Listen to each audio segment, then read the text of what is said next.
Good morning, everyone. Welcome to the back gardens of Desert Rose and Sage. It's time for the tour for May 2022.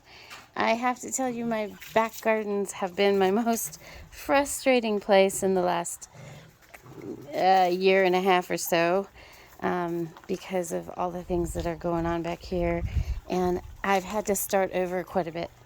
So last year I had these gorgeous red fountain grasses growing over here, and they did not survive the winter, and they're extremely messy. Didn't realize how messy they were. So we've dug them all up and we're starting again. I have some different fountains in the back because of puppies wanting to cause some problems, and I want to keep them healthy. So I'm building this new fountain out of this old pond. Remember, it used to be a pond back there. I'm still working on all the pathways. They're just a mess. I've started a little bit here. I've got all these pots around, and the reason I did that is because I've got some plants in there puppies want to dig up. And that's really fun. I enjoy them. We're going to be making a new path here. This is where the grass was, but I just do not want to deal with the grass anymore. It's just too dry of a year, so we're not going to do grass. We're going to replace it with other stuff. But let's look in here. I've got some stuff growing in here. Can I tell you what it is? I'm not sure.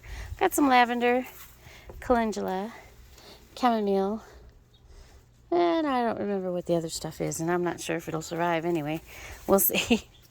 Over here, I have a comfrey plant that I'm going to be planting elsewhere, but it's just hanging out there for now. And I have little assistants. They're very helpful critters. See, the planter here is going to have melon plants. I have not put the seed in yet, but here they grow really late, so I'm not worried about that. And then our peach tree does have a few peaches on it. Hang on, let's go look, see if we can find a peach for you to see. They're kind of sneaky. Oh, there's one right there. Yeah, got a peach there. We've got a few. We don't have a lot, but we do have a few. So it's, better than last year. I'm moving things around this apple tree here. So apple trees are really tough. They grow through just about anything. I'll tell you, they're tough. But this apple tree's got lots of little apples on it. Got some up here. Aren't they looking good? That's exciting. And then this peach tree back here has a few peaches on it low. Got a couple down here. This is the semi-dwarf peach tree. I don't know if it has any more up higher or not, but peaches, they kind of hide, and then we're all excited when we see them when they start to ripen.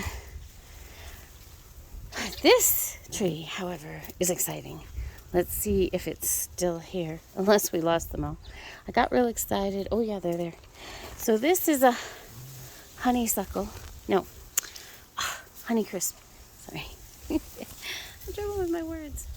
And we have an apple.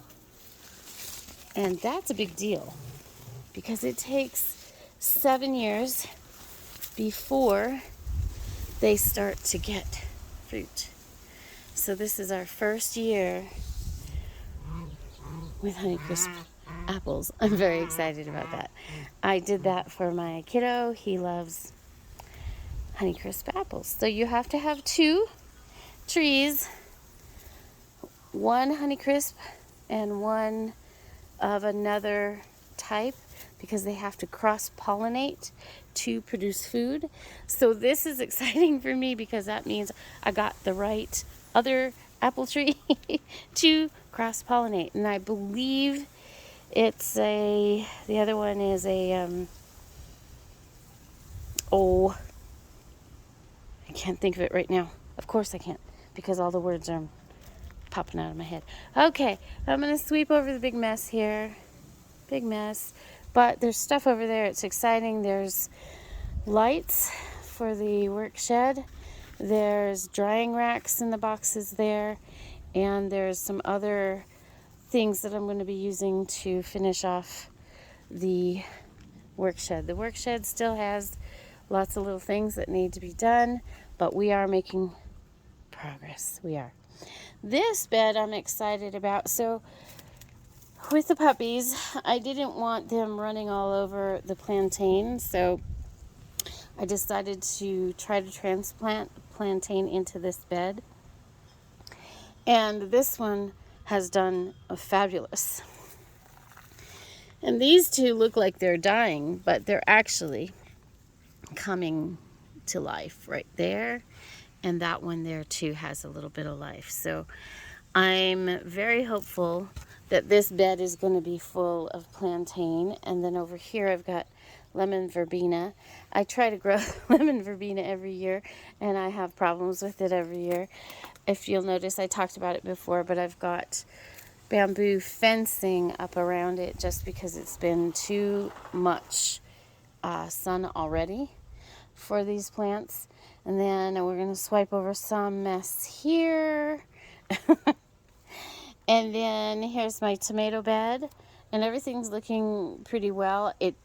I planted the seedlings too late. They were in rough shape when I put them in, but look, we've got blooms on this one. It's doing okay. These are good and strong. These are looking good. This one doesn't look great here. I think we may lose that one, but this is looking pretty good. It's nice and strong looking. And then I've got some tarragon here, and of course the most important, the basil. I've got 2 of them in here this year. So why do I plant basil with the tomatoes? So the moth that lays the eggs for the green-horned worm that likes to eat tomatoes does not like the smell of basil. So they won't lay the eggs on your tomatoes if you've got basil growing with the tomatoes. And I've been doing that for quite a few years, and it has been extremely effective. I had the first year I put tomatoes in out here, I had the green-horned worm. He ate all of my tomatoes. And then I started putting basil in, and I've never had a green-horned worm again. So let's hope it stays that way. I moved some pots here underneath the peach tree. I really like that. Still don't know what to do with the sand pit. Puppies love it. They have a lot of fun. This is all still a mess. It's just been that way for the last year and a half, but I feel like this summer I'm going to get hold of it. I hope I get hold of it. I do think we're going to see quite a bit of progress in the next couple of weeks, and I'm hoping to start to take back the back gardens. Got one more thing I'm going to show you. So back here, my husband doesn't care for the look of these railroad ties, so it's holding back, all the earth, so I don't want to get rid of them. And I've thought of a few different ways. I had some grasses in here. Again, the grasses didn't work out. And so what I did this year is I've put in rosemary, because it's, such an amazingly tough plant. It grows really big, like I showed you out front. They don't take much attention. They don't need fancy dirt. And so then it should fill in this space and create a front for these railroad tie things. And then over here I'm going to work on a few things too. It's just a mess right now. So that's where I'm at on the back gardens. We have some food growing. We've got some herbs growing. We're going to have more food growing. Also, I wonder if you ever wondered why I have lots of roses but not very many flowering plants. There's 2 reasons. One, A lot of flowering plants are poisonous to dogs, so I am really careful about that. But also, they just don't grow well here.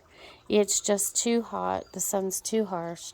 It needs too much water. So where roses, they grow well here because they like the dry air. They stay disease-free. They produce well. They don't need huge amounts of water. They need more water than some of my other drought-tolerant things, but they do really well. So that's why I have lots of roses. In fact, I meant to show you the most beautiful thing in my garden, and I didn't do that. Let's go look. This rose up here in the strawberry bed, which, by the way, strawberries, is so beautiful. This is a heirloom rose, and do you see, I mean, it looks like a peony. Those petals and those rose heads, they're stunning. I can't get enough of them. They're delicate and they're just, I mean, wouldn't they be amazing in a wedding? I mean, they're just so pretty. Look at this one, the way it's forming right now.